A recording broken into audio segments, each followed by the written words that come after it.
wabarakatuh. Waalaikumsalam warahmatullahi wabarakatuh. Sebelumnya izin memperkenalkan diri, nama saya Nistina Nifra dari kelas 11 MIPA 8, absen 25. Di sini saya akan menyampaikan analisis mengenai cerpen berjudul Lelaki Sejati. Sebelum masuk ke hasil analisis, saya akan menyampaikan ringkasan alurnya. Cerpen ini menceritakan tentang seorang ibu yang merasa terkejut mendengar pertanyaan dari putrinya yang kini telah beranjak menjadi seorang gadis dengan rasa ingin tahu yang tinggi terhadap lawan jenis, yaitu laki-laki. Nah, ibunya ini merasa seperti melihat dirinya saat masih kecil, yaitu ia juga saat itu ingin menanyakan hal yang sama. Namun niatnya ia urungkan karena waktu itu pertanyaan seperti ini dianggap tabu. Ibu ini pun memilih untuk menjawab pertanyaan putrinya. Menurut ibunya, laki-laki sejati itu bukan hanya laki-laki yang bijaksana, perkasa, rela berkorban maupun yang kaya raya.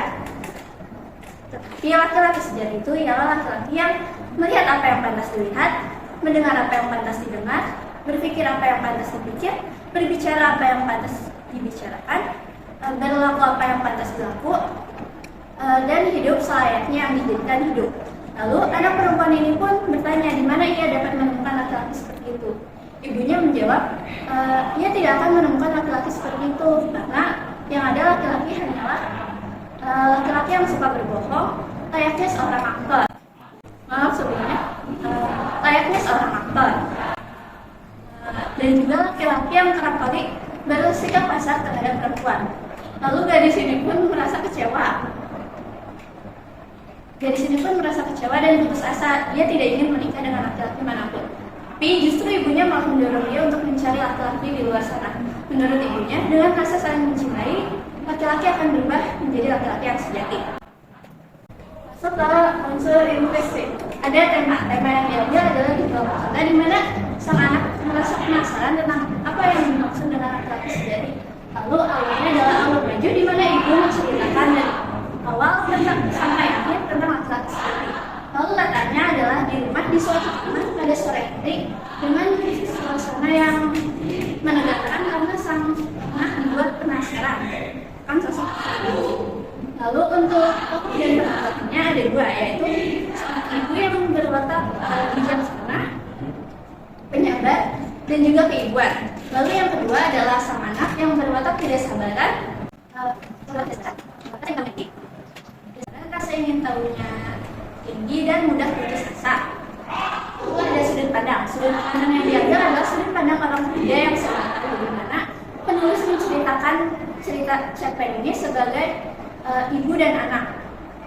Lalu untuk gaya bahasanya yang digunakan adalah gaya bahasa sehari-hari, namun ada majas simile dan majas hiperbola.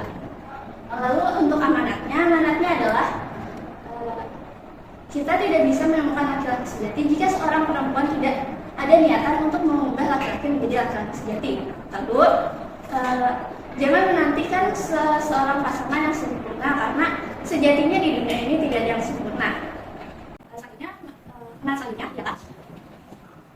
Selanjutnya ialah sebaliknya, jika sepasang kekasih saling mencintai, maka dunia akan terasa berbeda dan sempurna. Lanjut ke unsur ekstristik. Latar belakang penulis.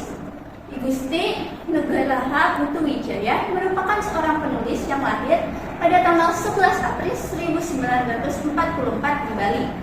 Beliau dikenal sebagai seorang sastrawan yang serba bisa.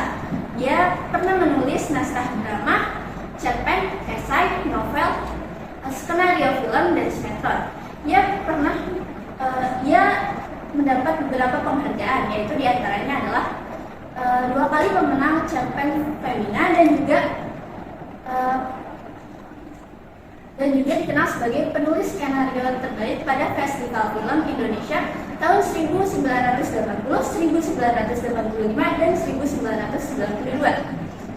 Lalu untuk latar belakang masyarakat, di sini saya menyimpulkan latar belakang masyarakat yaitu orang tua yang kerap kali menyembunyikan sesuatu dari sang anak mengenai kehidupan dan memilih untuk tidak menjawab pertanyaan sang anak. Padahal pertanyaan itu dapat mengedukasi mengedukasi seorang anak. Lalu untuk nilai-nilai yang diambil adalah nilai moral, di mana kita tidak boleh gampang menyerah karena selalu ada cara lain untuk keluar dari sebuah persoalan. Lalu ada nilai budaya di mana saat melihat anaknya bertanya seperti itu, sang ibu juga seperti melihat dirinya sendiri. Waktu dahulu pernah menanyakan hal yang sama, tapi ia urungkan karena rasa pertanyaannya itu tabu. Lalu untuk nilai yang terakhir adalah nilai sosial, di mana sang anak ini lebih sering menghabiskan waktunya di luar sehingga jarang sekali bersosialisasi dan selalu mencari pertanyaan-pertanyaan yang ada dari buku. Sekian yang dapat saya sampaikan.